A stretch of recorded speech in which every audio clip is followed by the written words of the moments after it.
پہلے باب کے اندر ایک بات رہ گئی، ویسے یہ کتاب العلل کے اندر تفصیل سے آئی ہے کہ یہ ایک سند آتی ہے پورے ذکر احادیث میں. یہ سند ایسی مروی ہوتی ہے کہ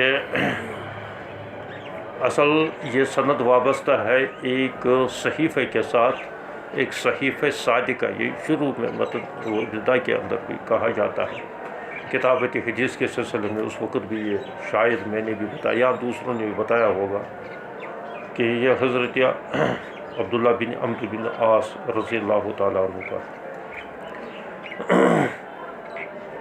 ایک صحیفہ انہوں نے ترتیب دے دیا تھا. تو اس کی روایتیں ان کا پوتا جو ہے بعد میں وہ بیان کرتا تھا، اور جہاں بھی اس سے جو ہے روایت آئے گی وہاں یہی سند آئے گی. اور یہ جیسے ہی اس کی شروع میں آئی ہے یہ ہر جگہ ایسی ہی سند آئے گی کہ حدثنا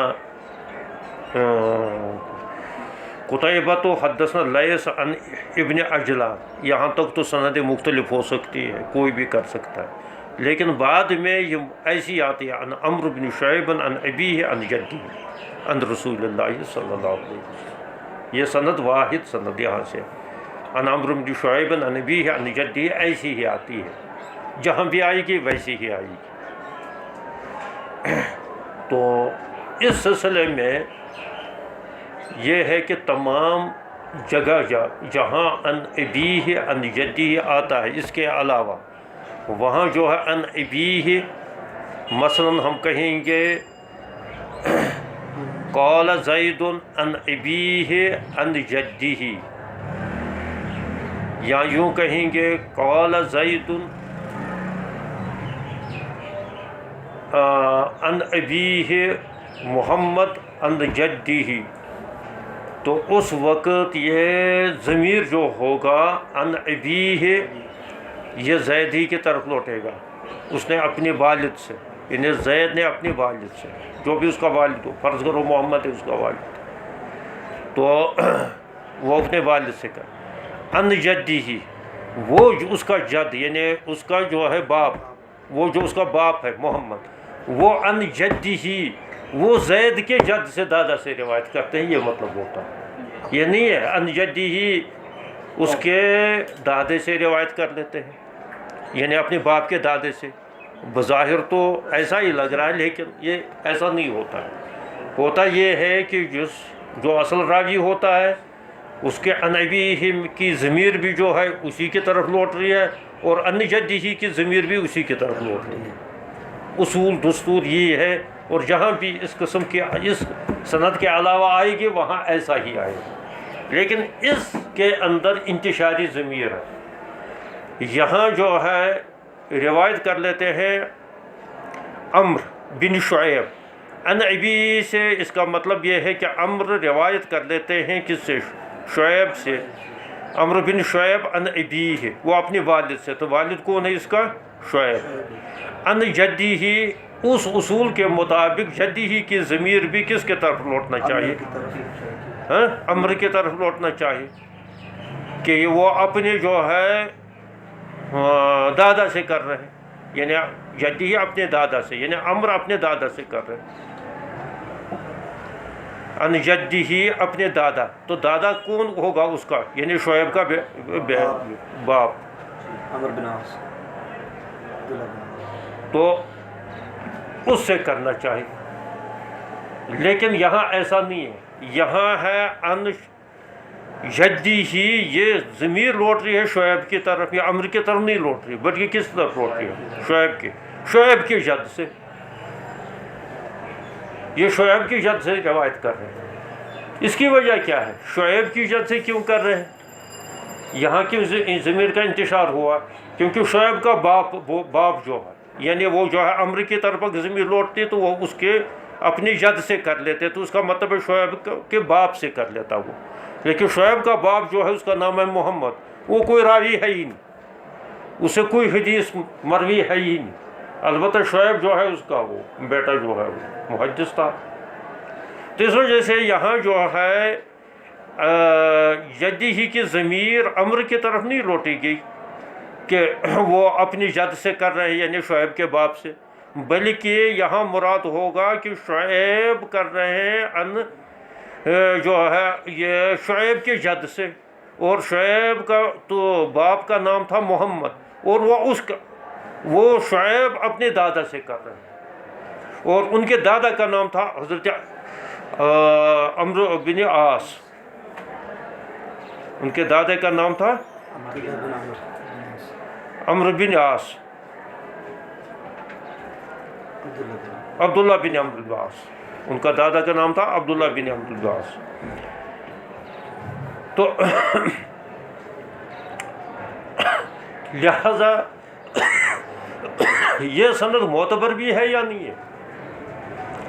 کیونکہ بعض نے کہا، اب اس پر جب غور کیا ہم محدثین نے، انہوں نے کہا کہ شعیب کا دادا یعنی عبداللہ بن عمرو بن عاص، اس کی بیچ میں تو اس کا جو ہے باپ ہے، تو باپ تو ساکت ہو گیا، اس وجہ سے کوئی محدث نہیں ہے، تو کسی سے اس سے روایت منقول ہی نہیں ہے، تو یہ اس سے کیسے روایت کر لیتا؟ تو اس کا مطلب یہ ہے کہ وہ تو ساکت ہو گیا۔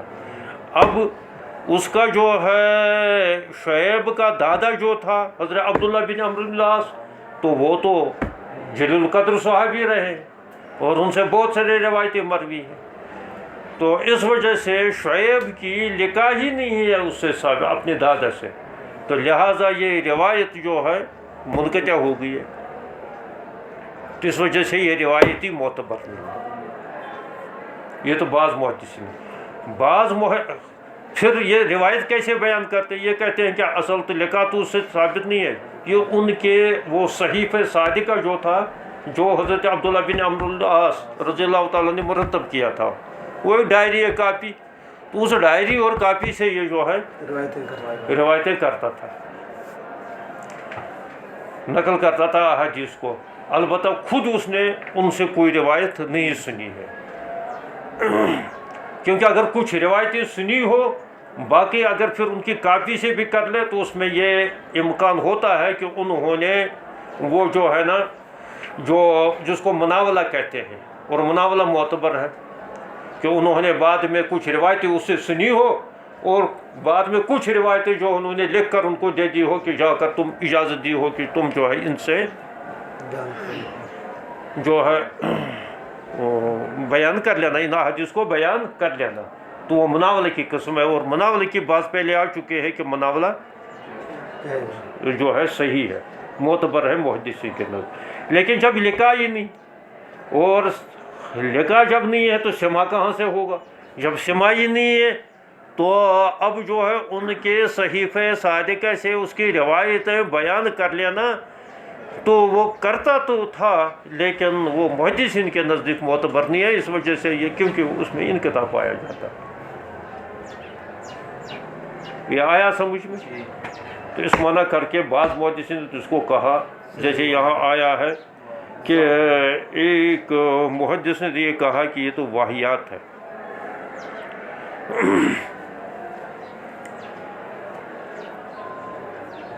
اچھا، بعض نے کہا نہیں، وہ لقاء کو ثابت کر لیتے، کہتے لقاء ہے اس کی، البتہ بعد میں جو ہے وہ بیان جو روایتیں کرتے تھے وہ انہی سے کرتے تھے، اسی صحیفہ صادقہ ہی سے کرتے تھے وہ روایتیں بیان، وہ اس کے لقاء کے قائل ہیں۔ یہ امام ترمذی رحمۃ اللہ نے یہاں بحث کی کہ لقاء ثابت ہے، لہذا ان کی وہ صحیفہ صادقہ سے بیان کردہ احادیث بھی، اور وہ احادیث جو انہوں نے خود سنی ہے، تو اس وجہ سے وہ دونوں قسم کی روایتیں معتبر ہو گئی ہیں۔ لیکن بہرحال اس میں تو یہ دونوں قسم کے امکانات پیدا ہو گئے، تو اس وجہ سے یہ متکلم فی سند ہو گئی ہے، تو اسی وجہ سے صحیح ہے نے ان روایتوں میں سے اس سند سے کوئی روایت اپنی صحیح میں درج نہیں کی ہے۔ البتہ بعض محدثین جو لقاء کے قائل ہیں، وہ یہ کہتے ہیں یہ حسن درجے کی روایتیں ہیں، اور حسن درجے کی روایتوں کو بھی احکام کے سلسلے میں حجت تسلیم کیا جا سکتا ہے، اور اگر وہ انقطاع والے نظریے کو صحیح سمجھا جائے گا جو انقطاع کے قائل ہے، تو اس صورت کے اندر تو اس روایت پر کسی حکم کا مدار رکھ ہی نہیں سکتے۔ یہاں جو آئے ہیں نا حدیث اوپر، یہ کراہیت بیع الشراء، انشاد الضالہ اور انشاد شعر، یہ تو احکام کے سلسلے میں ہے نا، اور یہ روایت اسی سے یہ منقول ہے اور اسی پر اس کا مدار رکھا گیا ہے۔ یہ کیوں رکھا گیا ہے؟ اسی بنا پر رکھا گیا ہے کہ گویا کہ جو حضرات اس کے قائل ہیں کہ ان کی لقا بھی ثابت ہے، اور ان بعد میں اگر وہ صحیح صادق سے کر رہے ہیں وہ تو مناولہ ہو گیا ہے، لہذا وہ بھی حجت ہے۔ تو یہ اس میں کتاب العلل کے اندر بھی یہ تفصیل سے آیا تھا، وہاں میں نے بتا دیا تھا۔ اس کو امام ترمذی رحمۃ اللہ نے یہاں پھر چھیڑا ہے۔ قال ابو عیسیٰ حدیث عبداللہ بن عمرو بن عاص حدیث حسن، اب انہوں نے اس پر حسن ہونے کا حکم لگا لیا۔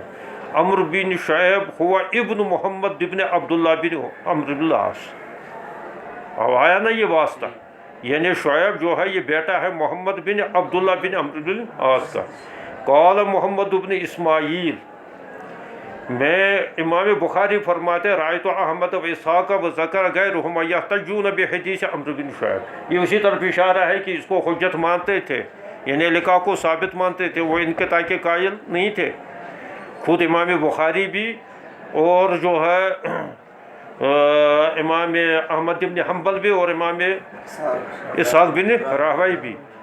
قال محمد وقد سمع شعیب بن محمد من عبداللہ بن عمرو، اب یہ ثابت کر لیا ہے کنہوں نے، جو ابھی میں کہہ رہا تھا کہ یہ نہیں لقاء ثابت ہے، بعض محدثین کبار محدثین امام احمد بن حنبل، امام اسحاق بن راہوی اور امام بخاری یہ قائل ہے نہیں ہے، وہ بعض نے اس کو کہا کہ یہ واہی ہے، یہ کچھ نہیں ہے، وہ کہاں لقاء ہی ثابت ہے، وہ تو لقاء اصل میں کہ قائل ہی نہیں ہے۔ قال ابو عیسیٰ ومن تکلم فی حدیث عمرو بن شعیب انما ضعفہ لأنہ یحدث، انہوں نے اس وجہ سے اس کو ضعیف قرار دے دیا، وہ یہ کہتے تھے لقاء ثابت نہیں ہے، اس کو اس وجہ سے ضعیف قرار دیتے کیونکہ لأنہ یحدث، کیونکہ وہ حدیث بیان کرتا تھا عن صحیفۃ جدہ، اپنے دادا یعنی حضرت عبداللہ بن عمرو بن عاص سے وہ روایتیں بیان کأنہم راؤ انہ لم یسمع هذه الاحادیث من جدہ، گویا کہ اس نے یہ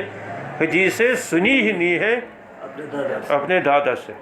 قال علی، یہ ان میں سے ایک علی بن عبداللہ ہے، وذکر ان یحییٰ بن سعید، یحییٰ بن سعید القطان جیسا محدث، انہو قال حدیث عمرو بن شعیب عندنا واحد، وہ یہ کہتے تھے کہ یہ تو واہی ہے، واہی کہتے ہیں ہوا ہے،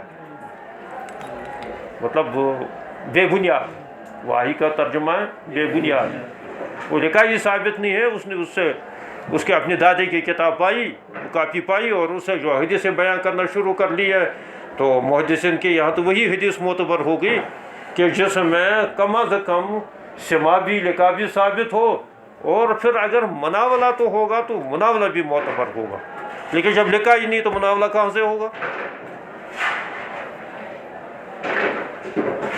مناولہ تو جانتے ہو نا کس کو کہتے ہیں؟ پتہ نہیں، پچھلے سال سے پڑھ رہے ہیں، یعنی کسی نے اپنی تحریر کردہ کوئی دستاویز، کوئی احادیث کا کوئی مسودہ جو ہے کسی کو دے دیا اور اجازت دے دی ہے کہ تم میرے اس دستاویز سے تم جو ہے روایتیں بیان کر سکتے ہو، لیکن یہ کب ہوگا؟ جب اس سے لکھا ہوگی۔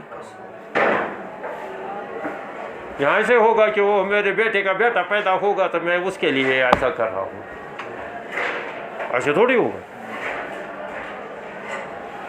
تو بعض یہی کہتے ہیں، وہ کہتے ہیں کہ نہیں یہ تو پیدا ہی نہیں ہوا تھا، لیکن وہ جب کبار محدثین اس کو مان لیتے ہیں نہیں لکھا ہے، تو اس سے پھر چاہے وہ ساری حدیثیں اس کی سنی ہو یا وہ جو ہے مناولہ کے طور اس نے اس سے لی ہو، تب بھی وہ حجت ہو۔